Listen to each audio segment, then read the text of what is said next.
ইরানের সবচেয়ে সস্তা গাড়ি দ্য প্রাইড তেহরান ভিত্তিক প্রতিষ্ঠান সাইপা ১৯৯৩ সালে প্রথম বাজারে নিয়ে আসে গাড়িটিকে। নিম্নমানের পাশাপাশি নিরাপত্তার ত্রুটি থাকায় দ্য প্রাইডকে চলন্ত কফিনের সঙ্গে তুলনা করেন ইরানিরা। মাত্র $৬,০০০ মূল্যের গাড়িটি এক দশক আগে কেনার জন্য একজন ব্যক্তিকে খরচ করতে হতো বার্ষিক আয়ের ১.৬ গুণ অর্থ। বর্তমানে অর্থ গুনতে হচ্ছে বার্ষিক আয়ের ৩ গুণ, অর্থাৎ সবচেয়ে সস্তা মডেলের গাড়িটি পরিণত হয়েছে বিলাসপণ্যে। চলন্ত কফিনটিকে নিয়ে আলোচনার কারণ অর্থনৈতিক দুরবস্থা। ইরানের ওপর যুক্তরাষ্ট্রের অর্থনৈতিক নিষেধাজ্ঞা আরোপের পর থেকেই মূল্যস্ফীতির সঙ্গে বাড়তে থাকে জীবনযাত্রার ব্যয়। ২০১৫ সালে পারমাণবিক চুক্তি স্বাক্ষরের পরবর্তী ৩ বছর দেশটিতে মূল্যস্ফীতি ছিল এক অঙ্কের ঘরে। চুক্তি ভেস্তে যাবার পর যা কখনো নামেনি আগের পর্যায়ে। অর্থনৈতিক দুরবস্থার মধ্যে মধ্যপ্রাচ্যের দেশটিতে চলছে প্রেসিডেন্ট নির্বাচন।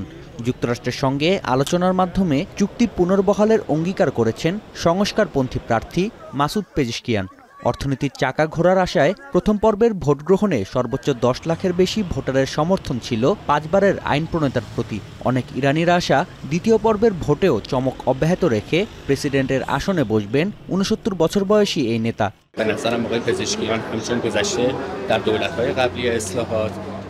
میتونن با انتخاب افراد اصلح تغییرات چشمی ایجاد کنن. کاندید دیگه‌مون آقای پزشکیان تمام انگار تخم مرغاشو گذاشته توی سبد مذاکره و از اون طرف هم اگر قرار آقای